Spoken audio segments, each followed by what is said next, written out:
Mukesh MLA ഉൾപ്പെടെയുള്ളവർക്കെതിരെ പീഡന പരാതിയിൽ നിന്ന് പിന്മാറുന്നെന്ന് പരാതിക്കാരി. സർക്കാരിൽ നിന്ന് പിന്തുണ പ്രതീക്ഷിച്ചാണ് പരാതി നൽകിയതെന്നും എന്നാൽ പിന്തുണ ലഭിച്ചില്ല എന്ന് മാലവ സ്വദേശിയായ നടി പറഞ്ഞു. തനിക്കെതിരായ പോക്സോ കേസിലും പിന്തുണ ലഭിച്ചില്ലെന്ന് പരാതിക്കാരി മീഡിയ വണ്ണിനോട് പറഞ്ഞു. ഞാൻ വളരെ ധൈര്യത്തോടെ നമ്മുടെ ഗവൺമെന്റിന് ഒപ്പം നിന്ന ഒരു വ്യക്തിയാണ് ഞാൻ. വേറെ യാതൊന്നും ഒരു ബെനിഫിറ്റ് ആഗ്രഹിച്ചിട്ടൊന്നുമല്ല.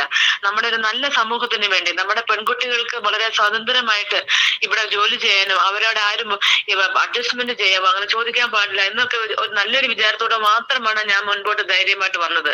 എന്നാൽ എനിക്കെതിരെ ഒരുപാട് പേരൊക്കെ വന്നെങ്കിലും ഒരുപാട് മോട്ടർ വീഡിയോ വന്നു. അതുപോലെ തന്നെ എനിക്ക് വധഭീഷണി വന്നു.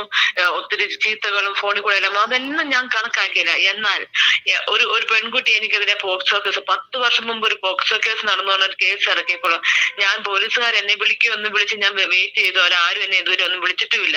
എന്നാൽ സോഷ്യൽ മീഡിയയിലെല്ലാം ഞാൻ കൂട്ടിക്കൊടുപ്പോയാണ് ഒത്തിരി പെണ്ണുങ്ങളെ കടത്തിവിട്ടിട്ടുണ്ടെന്നൊക്കെ ഈ പെൺകുട്ടി പറയുന്നുണ്ടെങ്കിൽ എന്തുകൊണ്ട് ഈ പെൺകുട്ടിയെ ക്വസ്റ്റ്യൻ ചെയ്ത് ആരാണ് ഈ കുട്ടിയുടെ പുറകില്, ആരാണ് ഈ കുട്ടീനെ കൊണ്ട് ചെയ്യിപ്പിച്ചെന്ന് പോലും അത് ചോദിക്കാനോ അന്വേഷിക്കാനോ ഗവൺമെന്റ് ഈ നിമിഷം വരെ റെഡി ആയിട്ടില്ല.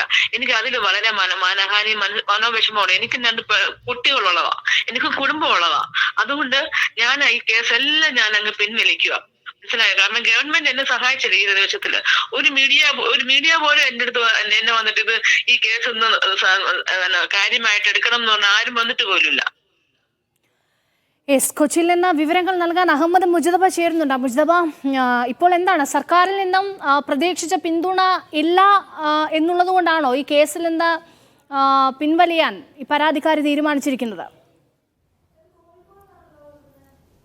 രേഷ്മ, നമുക്കറിയാം മുകേഷ് ഉൾപ്പെടെ 9 പേർക്കെതിരെ വിവിധ ഘട്ടങ്ങളിലുള്ള പീഡന പരാതിയായിരുന്നു ഈ ആലുവ സ്വദേശിയായ നടി പോലീസിനും അതോടൊപ്പം തന്നെ SITക്ക് മുമ്പിലും ആവർത്തിക്കുകയും അവിടെ മൊഴികളിലും ഒക്കെ ഉണ്ടായിരുന്നത്. മാത്രമല്ല വിവിധ കോടതികളിൽ ഇക്കാര്യം സംബന്ധിച്ച് രഹസ്യമൊഴി ഉൾപ്പെടെ നൽകുകയും ചെയ്തിരുന്നു. പരാതിയുമായി മുന്നോട്ട് പോകുന്നതിനിടയിലാണ് അവർക്കെതിരെ ഒരു പെൺകുട്ടി നേരത്തെ തന്നെ ചെന്നൈയിൽ ഒരു ഷൂട്ടിന് പോയ സമയത്ത് ഒരു പോക്സോ കേസ് വരുന്നത്. ആ ഷൂട്ടിന് പോയ സമയത്ത് ഒരു പെൺകുട്ടിയെ അവർ പല ആളുകൾക്ക് വേണ്ടി അവർ നിർബന്ധപൂർവ്വം പല ആളുകൾക്ക് വഴങ്ങിക്കൊടുക്കാൻ നിർബന്ധിച്ചു. അതോടൊപ്പം തന്നെ പല ആളുകളുടെ മുന്നിൽ എത്തിച്ചു എന്നതുൾപ്പെടെയുള്ളൊരു കേസ് അവർക്കെതിരെ വരുന്നത്. ആ പോക്സോ കേസിലാണ് ഇപ്പോൾ അതിനൊരു പിന്നിൽ ഒരു ഗൂഢാലോചനയുണ്ടെന്ന് ഇവർ ആവർത്തിച്ചു പറഞ്ഞിട്ടും ആ ഗൂഢാലോചന സംബന്ധിച്ച് അന്വേഷിക്കാനോ അതിൻ്റെ നിജസ്ഥിതി എന്താണെന്ന് കൃത്യമായി തന്നെ അന്വേഷണ സംഘം വെരിഫൈ ചെയ്യാനോ തയ്യാറായിട്ടില്ല. അതുകൊണ്ട് താൻ പറഞ്ഞ ആരോപണങ്ങളിൽ നിന്ന് താൽക്കാലികമായി പിന്മാറുകയാണ്. പോക്സോ കേസുമായി ബന്ധപ്പെട്ട് കൃത്യമായ അന്വേഷണം, പ്രത്യേകിച്ച് ചെന്നൈയിലാണ് കേസ് നടന്നത്. ഇവിടെ 0 FIR ഇട്ടെങ്കിൽ പോലും അത് ചെന്നൈയിലേക്ക് കൈമാറാൻ പോലും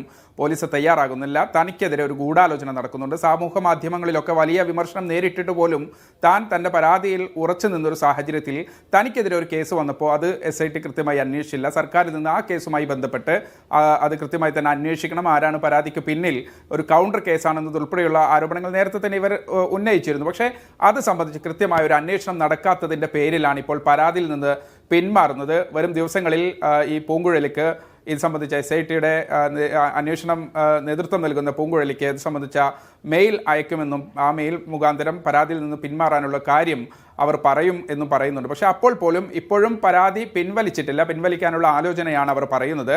പക്ഷേ ഒരു കാര്യം വ്യക്തമാണ്, അങ്ങനെ ഏതെങ്കിലും തരത്തിലുള്ള സമ്മർദ്ദത്തിന് വഴങ്ങി അവർ പരാതി അല്ലെങ്കിൽ ഇങ്ങനെ ഈ പോക്സോ കേസുമായി ബന്ധപ്പെട്ടുള്ള പ്രയാസത്തിൻ്റെ പേരിൽ പിന്മാറുകയാണെങ്കിൽ SIT അതിനെ എങ്ങനെ എടുക്കുമെന്നുള്ളൊരു കാര്യം കൂടി നിർണായകമാണ്. രേഷ്മ.